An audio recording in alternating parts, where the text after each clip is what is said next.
23 मार्च 1931 Lahore central jail के चारों तरफ सन्नाटा इतना गहरा था कि सांसों की आहट भी साफ सुनी जा सकती थी। आमतौर पर जेल में फांसी सुबह के वक्त दी जाती है, लेकिन उस शाम कुछ ऐसा हो रहा था जो आज तक भारत के कानूनी इतिहास में कभी नहीं हुआ था। ब्रिटिश हुकूमत के आला अफसरों की गुप्त मीटिंगें पिछले कई घंटों से चल रही थीं। उन्हें खुफिया रिपोर्ट मिली थी कि अगर कल सुबह का इंतजार किया गया तो लाहौर की सड़कों पर खड़ा जन सैलाब जेल की दीवारें ढहा देगा। डर इतना ज्यादा था कि मौत का वक्त 11 घंटे पहले तय कर दिया गया। वार्डन चरत सिंह के हाथ कांप रहे थे जब वे काल कोठरी नंबर 14 का भारी लोहे का दरवाजा खोलने पहुंचे। अंदर एक 23 साल का नौजवान मोमबत्ती की हल्की रोशनी में किताब पढ़ रहा था। वह लेनिन की जीवनी थी। वार्डन ने कांपती आवाज में कहा कि अब समय हो गया है। उस नौजवान ने किताब से नजरें हटाई, मुस्कुराया और बड़े सुकून से बोला, रुकिए, एक क्रांतिकारी दूसरे क्रांतिकारी से मिल रहा है। उसने पन्ना पूरा किया, किताब बंद की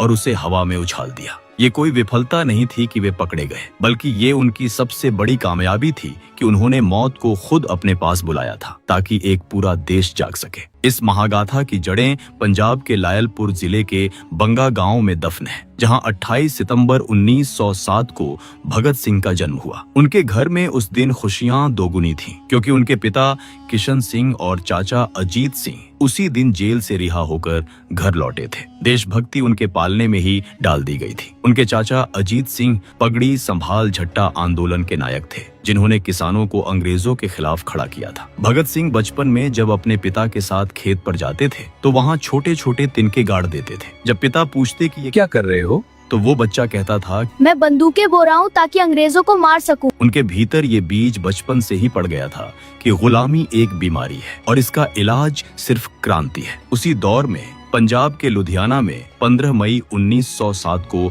सुखदेव थापर का जन्म हुआ। सुखदेव के पिता का साया उनके सिर से जल्दी उठ गया था, इसलिए उनकी परवरिश उनके ताया जी अचिंतराम ने की। सुखदेव बचपन से ही थोड़े जिद्दी और बहुत तार्किक स्वभाव के थे। उन्हें हर बात के पीछे का क्यों जानना होता था। वे संगठन बनाने में माहिर थे और उनके पास हर समस्या का एक वैज्ञानिक हल होता था। तीसरी कड़ी थे शिवराम हरि राजगुरु, जिनका जन्म 24 अगस्त 1908 को महाराष्ट्र के पुणे जिले के खेड़ में हुआ। राजगुरु का परिवार संस्कृत के बड़े विद्वानों का था, लेकिन उनका मन मंत्रों से ज्यादा कसरत, कुश्ती और निशानेबाजी में लगता था। वे बेहद तेज तर्रार थे और उनका निशाना ऐसा था कि एक बार जो लक्ष्य तय कर लिया वो चूक नहीं सकता था। ये तीनों लड़के अलग अलग प्रांतों में पल रहे थे, लेकिन नियति इन्हें एक ऐसी जगह खींच रही थी जहां से वापसी का कोई रास्ता नहीं था। 13 अप्रैल 1919 का वो काला दिन आया जिसने 12 साल के भगत सिंह को हमेशा के लिए बदल दिया। जलियांवाला बाग में बैसाखी के दिन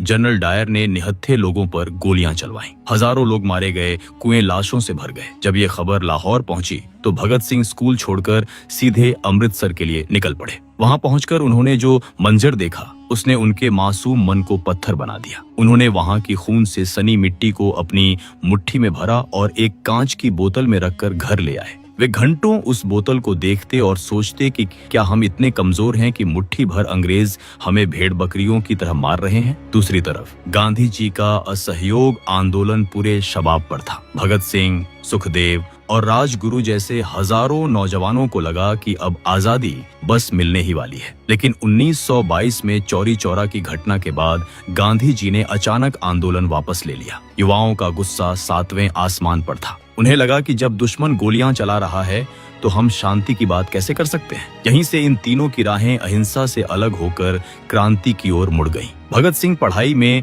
बहुत होशियार थे, लेकिन उनका मन अब किताबों से ज्यादा देश की आजादी के दर्शन में लगा रहता था। उन्होंने लाहौर का नेशनल कॉलेज ज्वाइन किया, जहां उनकी मुलाकात सुखदेव से हुई। यहीं उन्होंने नौजवान भारत सभा की स्थापना की, जिसका मकसद युवाओं में देशभक्ति और तर्कवाद को जगाना था। इधर भगत सिंह के घर वाले उनकी शादी करवाना चाहते थे। उन्होंने एक लड़की भी देख ली थी, लेकिन भगत सिंह ने घर छोड़ दिया। उन्होंने अपने पिता के नाम एक चिट्ठी छोड़ी जिसमें लिखा था कि मेरा जीवन एक महान लक्ष्य यानी देश की आजादी के लिए समर्पित है, इसलिए अब कोई और सांसारिक बंधन मुझे नहीं बांध सकता। वे कानपुर पहुंचे और वहां गणेश शंकर विद्यार्थी के प्रताप अखबार में काम करने लगे। यहीं उनकी मुलाकात चंद्रशेखर आजाद से हुई। आजाद एक ऐसे व्यक्तित्व थे जिनके पास जबरदस्त अनुभव था और भगत सिंह के पास नए विचार। इन दोनों ने मिलकर हिंदुस्तान रिपब्लिकन एसोसिएशन को नया रूप दिया और उसे हिंदुस्तान सोशलिस्ट रिपब्लिकन एसोसिएशन बनाया। सितंबर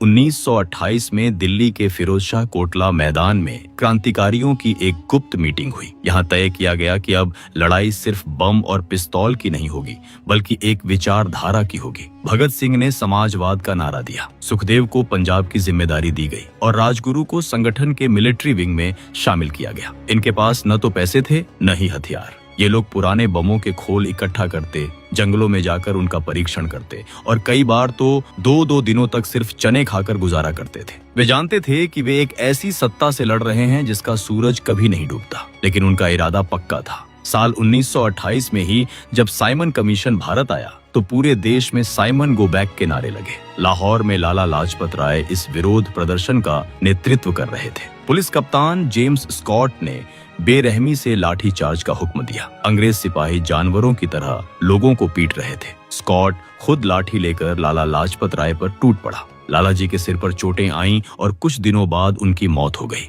भगत सिंह, राजगुरु और सुखदेव ने इसे अपनी आंखों से देखा था। उन्होंने तय किया कि स्कॉट को जिंदा नहीं छोड़ा जाएगा। 17 दिसंबर 1928 की तारीख तय हुई। राजगुरु और भगत सिंह लाहौर पुलिस हेडक्वार्टर के सामने खड़े थे। सुखदेव और चंद्रशेखर आजाद बैकअप के लिए तैनात थे। एक अफसर दफ्तर से बाहर निकला और अपनी मोटरसाइकिल की तरफ बढ़ा। राजगुरु ने पहली गोली चलाई जो सीधे अफसर के माथे में लगी। भगत सिंह ने आगे बढ़कर उस पर गोलियां दाग दी, लेकिन बाद में पता चला कि जिसे उन्होंने स्कॉट समझा था वो दरअसल जेपी सैंडर्स था। एक बड़ी गलती हुई थी, लेकिन अंग्रेज अफसर मारा जा चुका था।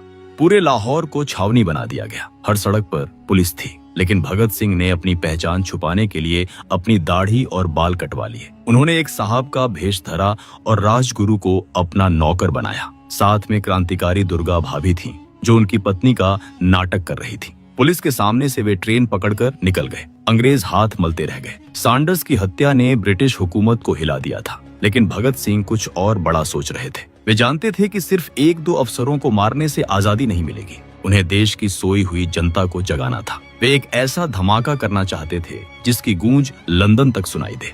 अप्रैल 1929 की दिल्ली। ब्रिटिश हुकूमत को लग रहा था कि सैंडर्स को मारने वाले क्रांतिकारी अब शांत हो चुके हैं, लेकिन भगत सिंह और सुखदेव के दिमाग में एक और बड़ी योजना पक रही थी। वे जानते थे कि सिर्फ एक पुलिस अफसर को मारना काफी नहीं है। सरकार पब्लिक सेफ्टी बिल और ट्रेड डिस्प्यूट बिल लाकर मजदूरों के हक छीनने और क्रांतिकारियों को कुचलने की तैयारी में थी। 8 अप्रैल 1929 की सुबह सेंट्रल असेंबली का हॉल खचाखच भरा हुआ था। विट्ठल भाई पटेल बिल पर बहस खत्म कर रहे थे। ठीक उसी वक्त गैलरी में बैठे 2 नौजवानों ने नीचे खाली जगह पर 2 बम फेंके। पूरा हॉल धुएं से भर गया। लोग अपनी जान बचाने के लिए मेजों के नीचे छिप गए, लेकिन उन नौजवानों ने भागने की कोशिश नहीं की। भगत सिंह और बटुकेश्वर दत्त वहीं खड़े रहे और उन्होंने इनकलाब जिंदाबाद के नारे लगाए। उन्होंने लाल रंग के पर्चे हवा में उछाले, जिन पर साफ लिखा था कि बहरों को सुनाने के लिए धमाके की जरूरत होती है। उन्होंने अपनी पिस्तौलें मेज पर रख दी और खुद को गिरफ्तार करवाया।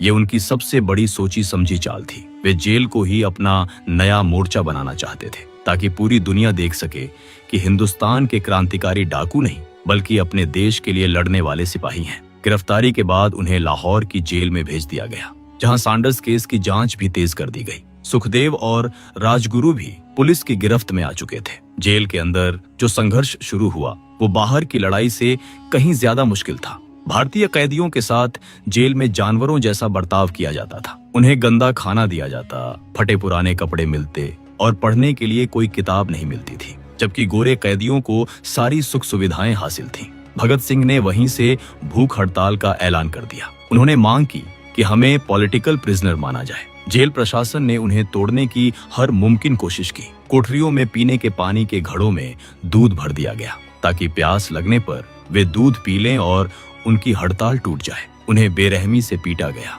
उनके शरीर पर भारी कोड़े बरसाए गए। अंग्रेज डॉक्टरों ने उनकी नाक में पाइप डालकर जबरदस्ती दूध पिलाने की कोशिश की, लेकिन क्रांतिकारियों ने पाइप को दांतों से काट दिया या फेफड़ों में हवा भर दी, जिससे डॉक्टर भी खौफ खाने लगे। 63 दिनों तक ये भूख हड़ताल चली। जतिन दास ने इसी हड़ताल में अपने प्राण त्याग दिए, जिससे पूरे देश में अंग्रेजों के खिलाफ गुस्से का ज्वालामुखी फट पड़ा। आखिरकार सरकार को झुकना पड़ा और कैदियों के लिए नियम बदले गए। अदालत में मुकदमा शुरू हुआ जिसे लाहौर षड्यंत्र केस कहा गया। भगत सिंह, राजगुरु और सुखदेव ने वकील करने से मना कर दिया। वे खुद अपनी पैरवी करते थे। हर सुनवाई पर वे नारे लगाते हुए अदालत में दाखिल होते। भगत सिंह ने अपनी दलीलों से अंग्रेज जजों को हैरान कर दिया था। जब उनसे पूछा गया कि क्रांति का मतलब क्या है, तो उन्होंने कहा कि क्रांति का मतलब खून खराबा नहीं, बल्कि समाज में न्याय की स्थापना है। इसी दौरान भगत सिंह ने अपनी मशहूर किताब मैं नास्तिक क्यों हूँ लिखी, जिसने क्रांतिकारी विचारधारा को एक नया आयाम दिया। सुखदेव जेल के अंदर से भी संगठन को मजबूत करने की कोशिश कर रहे थे, जबकि राजगुरु अपनी मस्ती और निडरता से पहरेदारों को भी हंसा देते थे। 7 अक्टूबर 1930 को एक विशेष ट्रिब्यूनल ने अपना फैसला सुनाया। तीनों को मौत की सजा सुनाई गई। पूरा देश इस फैसले के खिलाफ खड़ा हो गया। गांधी जी और इरविन के बीच समझौता हुआ, लेकिन अंग्रेजों ने इन तीनों की सजा कम करने से साफ इनकार कर दिया। वे जानते थे कि ये 3 लड़के मरकर भी उनके लिए ज्यादा खतरनाक साबित होंगे। 23 मार्च 1931 की वो ऐतिहासिक शाम आ गई। लाहौर जेल के बाहर हजारों लोगों का मजमा लगा था। डर के मारे अंग्रेज हुकूमत ने फांसी का वक्त बदल दिया था। जेलर ने जब भगत सिंह को बुलाने के लिए कोठरी का दरवाजा खोला तो वे लेनिन की जीवनी पढ़ रहे थे। उन्होंने मुस्कुराते हुए कहा कि थोड़ा रुकिए, एक क्रांतिकारी दूसरे क्रांतिकारी से मिल रहा है। उन्होंने किताब का आखिरी पन्ना खत्म किया, उसे हवा में उछाला और खड़े हो गए। जब तीनों को फांसी के तख्ते की तरफ ले जाया जाने लगा, उन्होंने अपनी आखिरी इच्छा में बस इतना कहा कि हमारे हाथ खोल दिए जाएं, ताकि हम मरते वक्त एक दूसरे को गले लगा सकें। राजगुरु बीच में खड़े थे, एक तरफ भगत सिंह और दूसरी तरफ सुखदेव। उन्होंने फंदे को चूमा और खुद ही उसे अपने गले में डाल लिया। ठीक 7:33 पर लीवर खींचा गया और भारत माता के ये 3 लाडले इतिहास के पन्नों में हमेशा के लिए अमर हो गए। अंग्रेजों की कायरता यहीं खत्म नहीं हुई। उन्होंने शवों को उनके परिवारों को नहीं दिया। जेल की पिछली दीवार तोड़कर लाशों को बाहर निकाला गया और फिरोजपुर के पास सतलुज नदी के किनारे ले जाकर आधे अधूरे तरीके से जला दिया गया। आज साल 2026 है। दुनिया पूरी तरह बदल चुकी है। आज हमारे पास सुपरफास्ट इंटरनेट है, आर्टिफिशियल इंटेलिजेंस है और हम एक विकसित राष्ट्र बनने की राह पर हैं। लेकिन आज 2026 में भगत सिंह, राजगुरु और सुखदेव की वैल्यू क्या है? क्या वे सिर्फ तस्वीरों में हार चढ़ाने के लिए रह गए हैं? नहीं, आज 2026 में उनकी असली वैल्यू उस युवा में है जो भ्रष्टाचार के खिलाफ अपनी आवाज उठाता है। उनकी वैल्यू उस हिम्मत में है जो हमें बेरोजगारी और भेदभाव के खिलाफ लड़ने की ताकत देती है। भगत सिंह का समाजवाद सिर्फ एक थ्योरी नहीं थी, वो एक सपना था जहां कोई इंसान दूसरे इंसान का शोषण न करे। आज के दौर में जब समाज धर्म और जाति के नाम पर बंट रहा है, तो इन तीनों शहीदों की एकजुटता हमें याद दिलाती है कि देश इन सब से ऊपर है।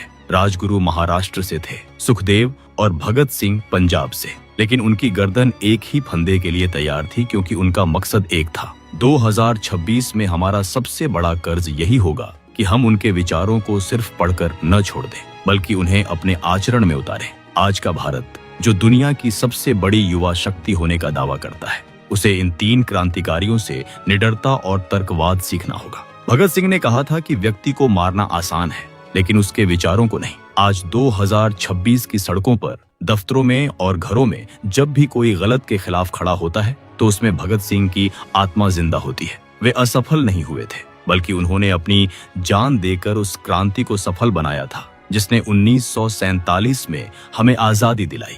उनका बलिदान एक ऐसा निवेश था जिसका फल आज हम स्वतंत्र भारत के रूप में देख रहे हैं। हमें ये समझना होगा कि आजादी को बनाए रखना उसे पाने से कहीं ज्यादा मुश्किल काम है। उनकी फांसी एक अंत नहीं थी, वो तो एक ऐसी मशाल थी जो आज 2026 में भी उतनी ही तेजी से जल रही है जितनी 1931 में जलती थी। उनकी कहानी हमें सिखाती है कि समझौता करना आसान है, लेकिन अपने सिद्धांतों के लिए मर मिटना ही असली जिंदगी है। आज जब हम अपने मोबाइल स्क्रीन पर उनकी तस्वीरें देखते हैं, तो हमें खुद से पूछना चाहिए कि क्या हम उनके सपनों का भारत बना रहे हैं? क्या हम वाकई उन कुरीतियों से मुक्त हो पाए हैं जिनसे लड़ते हुए उन्होंने फांसी का फंदा चूमा था? उनका खून आज भी हमारी मिट्टी में महकता है और हर बरस मार्च की उस 23वीं तारीख को हमें झकझोरता है कि अपनी जिम्मेदारी को मत भूलना। वे शहीद होकर भी हमें रास्ता दिखा रहे हैं कि जब भी अन्याय की सीमा पार हो तो एक धमाका जरूरी होता है, ताकि बाहरी सत्ता को सुनाया जा सके।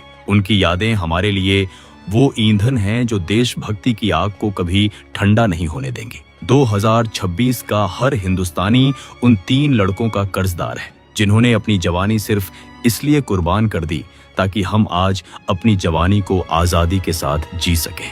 क्रांति की वो तलवार आज भी विचारों की सान पर तेज हो रही है और जब तक ये देश है, इन 3 शहीदों का नाम सूरज की तरह चमकता रहेगा।